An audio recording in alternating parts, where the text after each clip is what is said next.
But if they want to try to annihilate Ontario, I will do everything, including cut off their energy, with a smile on my face.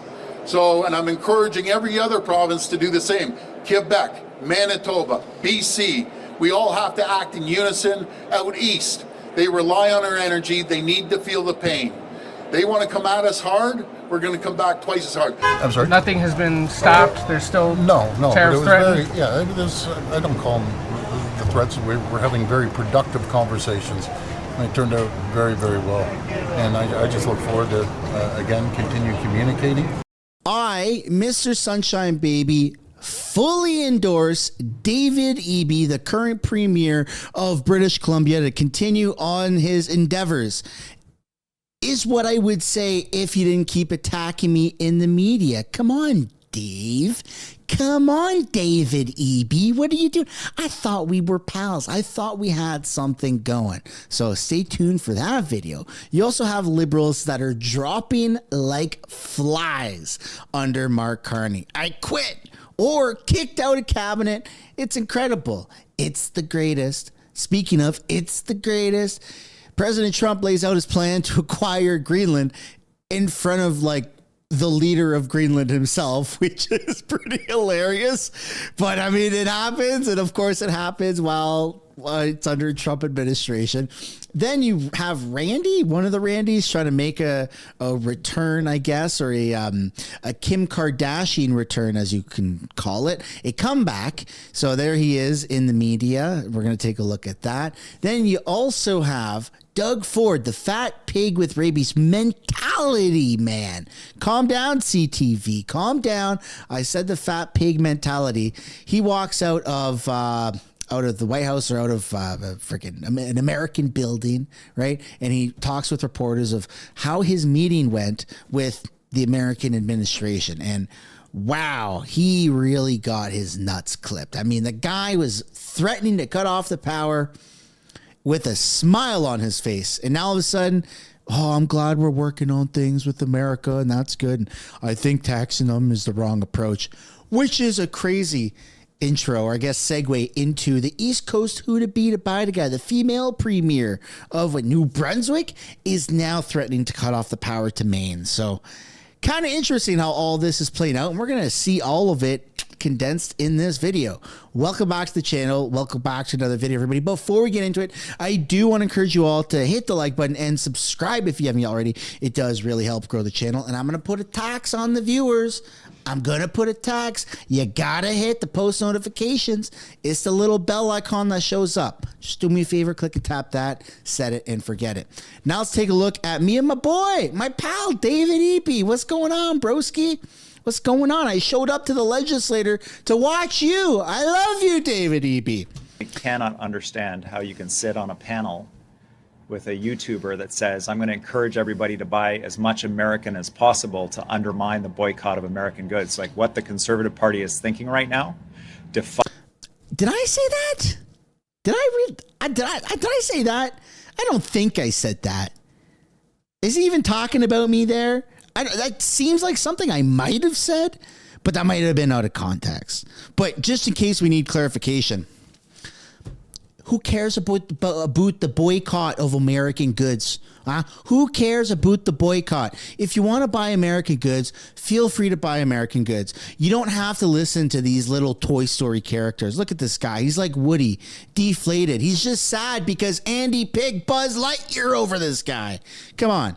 If you want to buy American stuff, feel free to buy American stuff. Don't listen to these weird little characters. Defies explanation how you can welcome as a patriot a YouTuber that says that cutting off Doug Ford's efforts to cut off electricity to the United States to get the attention of the president were an act of war, and that the president should revisit harm on Canadians in response, and we get everything we deserve. Well, I mean, yeah, kinda. It is a bit of a tad of an act of war, which is why Doug Ford, who was screaming from the top of his balcony, I'm going to cut off the power with this smile on my face. That's why he's been neutered. He's clipped. He doesn't have the bulldog in him anymore. He's just a wee little docile pup now. It's kind of interesting. I can't explain that. I don't understand it. But I know that British Columbians need to know about our commitment to ensuring that there are safeguards in place for these authorities. To quote pop culture, in the great name of pop culture, why are you so obsessed with me, David Eby? I love you, and I fully endorse you and all of my radical views. And speaking of radical views, we got Justin Trudeau, who's being protested outside of the Prime Minister's office. This is the last time he's going to be walking out of the Prime Minister's office as Prime Minister. Arrest Trudeau! Arrest Trudeau! Arrest Trudeau! Arrest Trudeau! Arrest Trudeau! Arrest Trudeau! Arrest Trudeau! The final heckle for Justin Trudeau. And speaking of final, you've got the president who talks about how America is going to take over Greenland. Let's take a look at this. What is your vision for the potential annexation of Greenland and getting them potentially to Well, I think it'll happen, and I'm just thinking, I didn't give it much thought before, but I'm sitting with a man that could be very instrumental. You know, Mark, we need that for international security, not just security, international. We have a lot of our favorite players, cruising around the coast, and we have to be careful. And we'll be talking to you. It's a very appropriate, really a very appropriate question. It's an issue in the High North, so the Arctic. So what you did. So when it comes to Greenland, yes or not joining the US, I would leave that outside for me, this discussion, because I don't want to drag NATO in that. But when it comes to the High North and the Arctic, you are totally right. The Chinese are now using these routes. We know that the Russians are rearming. We know we have a lack of icebreakers. So the fact that the outside Russia, there are 7 Arctic countries working together on this under US leadership is very important to make sure that that region, that part of the world stays safe. And we know things are changing there, and we have to be there. Well, we just had an election there the other day. Do you see a referendum, a plebiscite, where the people of Greenland would be in a position to decide if they want to become part of the United States? Yeah, it was a good election for us, as you know.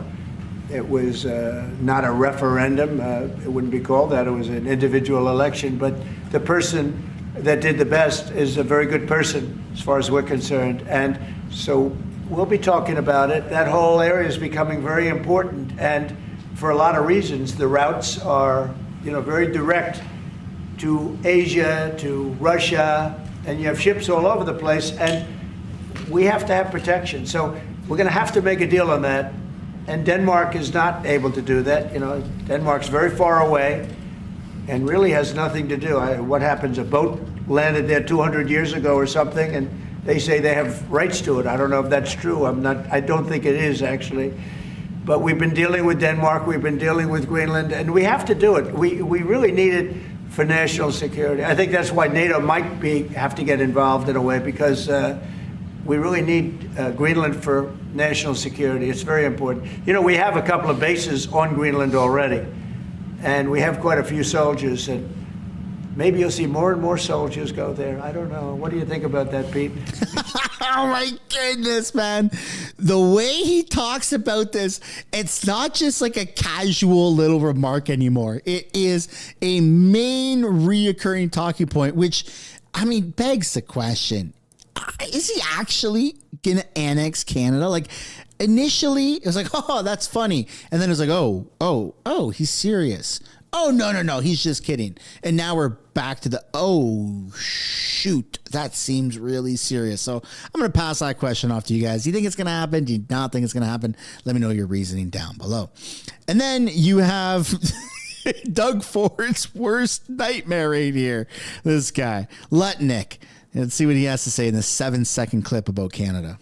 Why are we doing all this business in Canada if they're not respectful, if they're not thankful, and they don't want to do it? Imagine, why are we... Yeah. That's kind of why Zelensky got kicked out of the Oval Office, right? If you're not showing respect to America, baby, then you better get out of here, is kind of the sentiment I'm getting from that. At least that was the fate of the Ukrainian president, prime minister. It doesn't even matter anymore what the hell his title is. We all know who he is. But let's get back to what's actually going on in Canada, shall we? All right. Health Minister Mark Holland not running for the coming election, which is pretty freaking interesting. Bow tie Mark. I mean, he was a very important role in Trudeau's regime, right? He was right there defending Trudeau every which way. And someone else who was defending Trudeau is Randy, who's making the Kim Kardashian return, the comeback. Let's take a look at this here. Swearing in ceremonies tomorrow, Friday, for the new prime minister, his cabinet as well. Where do you feel Mark Carney's leadership leaves your government as it squares off against a tariff-hungry Trump administration? Well, look, I think the Liberal Party is the best party that we have in the country to defend against Donald Trump, his tariffs. I was in Washington only 2 weeks ago, meeting with Republicans, meeting with Democrats. It is a country divided, and the president wants what the president wants, and so we have to be on guard, elbows up. The tariff response is serious because it has to be, because the president responds to strength. Mr. Carney brings global experience, managing both the Central Bank of Canada and England, and is also a very calm force. I think he positions our party for the best position in 4 years. But more importantly, he will position Canada to take on what is an existential threat. I'd never thought I'd be on a newscast talking with you about annexation from our greatest trading partner and former ally. We are at a point now where we can't trust the Americans. We have to negotiate with them. They want transactional diplomacy, and that's why we have ministers there today to bring the temperature down so that we can get these tariffs off and get back to trading in a way that makes sense to the president, but also makes sense to Canadians. Mr. Carney needs a team behind him. Absolutely. So that team, the cabinet, will be announced tomorrow. Your expectations for that? And how do you respond to the media reports today that Stephen Guilbeault is out as environment minister? Well, what I'm seeing in the press is the same thing you're seeing, smaller cabinet, focused cabinet, on the fact that we are literally on a footing of having to defend our sovereignty and having to defend every inch of our economic sovereignty as well. So I'm anticipating a smaller cabinet. Minister Guilbeault serves his constituents and Canadians well. He's a very distinguished and talented MP. Whatever role Mr. Carney decides to give Mr. Guilbeault, he will do that role well. He and I worked on the Jasper file together. He's been, look, he wants to make sure that we save the planet. And we have to do that because it's a smart thing to do from a trading perspective. Okay, so this whole rhetoric of saving the planet and yada yada, like, they tried to do this and it's not working in their favor, folks. They tried to force this down people's throats and people just didn't want to eat it. And that's why you're seeing people being removed from cabinet. That's why they're being canned. And in fact, as of recording this video, another one moments ago, within the last 2 minutes, just got canned. Look at this guy, Vampire, Yves François Blanc, Jean-Yves Duclos, right? Another one got canned. This time it's Minister Jean-Yves Duclos. Au revoir, they say, right? Like, he's kicked out. That's it. They're done. These people are done. You're seeing the great purge of the Liberal Party, which is phenomenal. I don't like that Mark Carney's, leading the charge, but still, you need to get rid of every single Liberal that we know in the party. Get rid of them all. Kick them out. And the entire party needs new faces and new representation with new ideas that are moving back towards the center. Because the Liberal Party is so freaking far to the left. They're so woke. They're so gone. For crying out loud, man, they're attacking me. I sit behind a screen and I just read the news and watch the news with you guys. And apparently I'm like a big threat to them by just showing up to watch Question Period in real life. Like, this is absurd. That's absolutely insane. Politicians should be encouraging people to go watch Question Period. Hey, you want to come watch how our democracy works. Watch this unfold in real time. You know how nerdy it is to go watch Question Period alone? Even online, you know how nerdy it is to go in person, to go through the little airport security, to hand in your phone, to get a little ticket, to go sit down for like 2 hours in the middle of the day to watch politicians yell stuff and not answer. That's like peak nerd, man. Come on. Like, this is ridiculous. These politicians, they're losing it. They're losing it, which is why they're all leaving. And I'm so surprised that Randy's still sticking around. I mean, buddy, your reputation is done.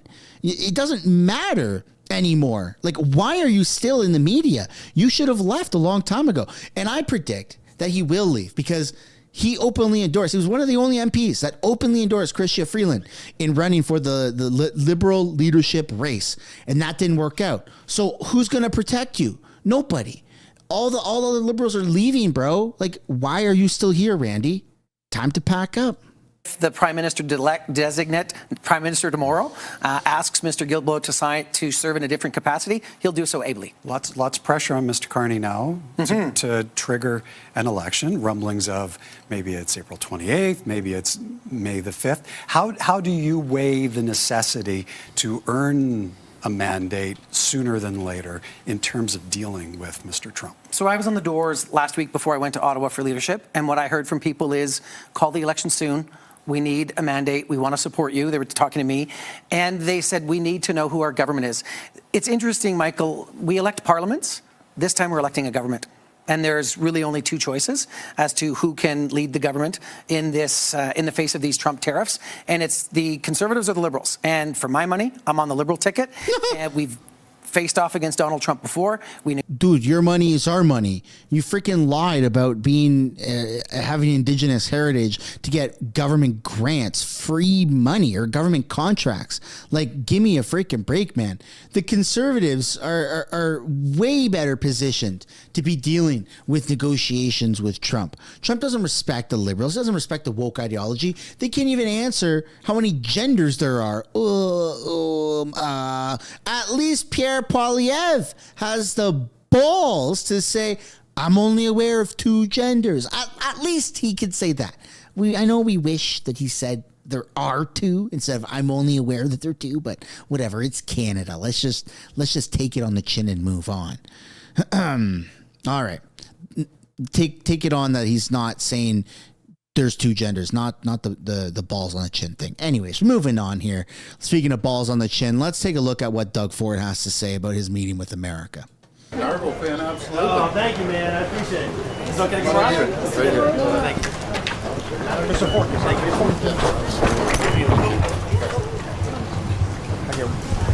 Premier Ford, do you want to tell us how it went in there? How'd it go, Premier Ford? I will. Just give me 2 seconds. Thank you so much. First of all, thank you so much. We've had a very, very productive meeting. Obviously, a very long one too. We know that we're very close partners for many, many years. We want to make sure we continue building on that relationship. We feel that the temperature is being lowered. That's what we feel. The temperature is being lowered. And we've also agreed that we're going to have another meeting next week. And I think it's going to be very productive as well. We want the best outcome for both countries. We're like a family. Sometimes there's tension between families, but that was an extremely productive meeting. And I just want to thank Secretary for the opportunity to go in there and stay this long and communicate. We shared a tremendous amount of views back and forth. And I'm feeling very positive, and I just look forward to reaching out again next week. But this, I can honestly say, was the best meeting I've ever had coming down here. Why do you say that? Why? Well, because I feel and I keep saying we feel like the temperature's come down. How so, I'm not commenting on their behalf. We also know we're an extremely important trading partner. I'd say top tier in the world to the United States, and how we can continue working together to support each other. And I know it's still going to be moving forward, and we'll get there, but there'll always be bumps in the road, but it was very, very productive. Bottom line, nothing is done yet, right? Everything is still on, right? I'm sorry? Nothing has been stopped. There's still tariffs threatened? I don't call them the threats. We're having very productive conversations. And it turned out very, very well. And I just look forward to, again, continue communicating. Next week, we got a lot on the table back and forth. but it was very, very good, very civil, very going back and forth. So I just appreciate the opportunity. I'm grateful that we're able to do this rather than going back and forth, tit for tat. Premier, how do you take Commerce Secretary Lutnick at his word when he says something very different to his American audience when he appears on Fox News? Once again, he mocked Canada, he mocked you, he said that Donald Trump taught you a lesson, and that's why you backed down. How do you deal with that type of tone when it's coming from the U.S.? Well, I can't comment on Secretary Lutnick, what he says. All I know, first time we had an opportunity to sit right across from the table from him, look him square in the eyes, and had a great conversation. It was very positive. That's what I can tell you. It was very, very positive on both sides of the table there. Is the energy surcharge going back on? What were you hoping to achieve with this meeting today? What were you hoping to achieve? You know, my years in business and years in government, I believe in building relationships. And I think we've come a long way in building this relationship. It's the first opportunity. I've talked to Secretary Lutnick before. Now, keep in mind, Secretary Lutnick is a brilliant business mind, a shrewd negotiator, and he's doing what's right for his country, and I'm doing what's right for my province and in turn our country. But let's continue on this conversation. But I'm leaving this meeting extremely positive. That's what I'm leaving. So what have you learned about negotiating with Americans and this administration over the last 10 days or so? They're very bright individuals, bright business peoples, and shrewd negotiators, but they're doing what I'm doing. I want to protect our country, our province. They want to protect their country as well. He's also a tough guy. Do you have a message for Mark Carney? Should he call an election? Thank you, guys. I'll talk to Mark Carney. Will your electricity export cap remain paused until next week? All right, so a couple of things. Obviously, it's extremely different rhetoric. It's a different mentality. It's a different cadence in his voice. He's not standing as strong. Like his posture is a little bit more slouchy. Okay, maybe that could be a little bit of the lighting, right? But still, he came out the gate. Weeks or months ago, saying this. But if they want to try to annihilate Ontario, I will do everything, including cut off their energy, with a smile on my face. So, and I'm encouraging every other province to do the same. Quebec, Manitoba, BC, we all have to act in unison. Out east, they rely on our energy. They need to feel the pain. They want to come at us hard, we're going to come back twice as hard. And so going from that, I'm going to shut off the power with a smile on my face, to what we just saw as he left the meeting, speaking with government officials, United States government officials. It's just so wildly different. And I want to know, like, what the hell happened to him? What was said? Was he threatened? Was there an invasion threat or warning? Like, it's just so crazy to go from one side to the other instantly because America says so. Maybe that's a rude awakening that certain Canadian politicians need. And there might be one other person who gets a similar awakening, such as this premier. New Brunswick premier says the province might turn off power to Maine. That New Brunswickers want to see us hit back. But New Brunswick Premier Susan Holt says she remains wary of following through on a threat to put a surcharge or even cut exports of electricity going to Maine. We're not sure that those actions make their way to the White House and prompt a change in behavior there. Holt says New Brunswick relies on U.S. energy as well to supply replacement power here. For example, when Point Lepreau is offline. So anything we do to them, we are at risk of them doing back to us. And so our team is taking very careful look at the impact to New Brunswick, the impact to NB Power, the impact to our neighbors. and choosing not to use that tool at this moment and to consider how we might use that tool in the future. In what she is calling a weekly address going forward, Holt laid out her plan to focus on retooling the provincial economy and that critical minerals will be key. We see a lot of opportunity to get mineral projects going in this province and to see some more mining happening. We saw some of that start with the Sisson project. I'm very hopeful that we will see some of these projects come to fruition in this province in the coming years. New Brunswick Green Party leader David Coon says the Premier should work more with existing industries that are already struggling. There's many more. So she's thinking about cutting off the power. She's thinking about adding a surcharge to the electricity that they sell, that New Brunswick sells to Maine. I mean, this is crazy. Look at what just happened to Doug Ford. If that can happen to him by threatening America and American civilians, what do you think is going to happen to you, Premier? I don't even know her name. That's how irrelevant she is. She's the premier of the East Coast who to be to buy the guys. She's like one of the only female premiers. That's it. That's all. That's in the video. I'd love to know what you guys think down below in the comments. If you did enjoy it, please consider hitting the like button, subscribing, and I'm going to put a tax on you. You got to turn the post notifications on so you can get updated. I'll see you guys later. Bye for now.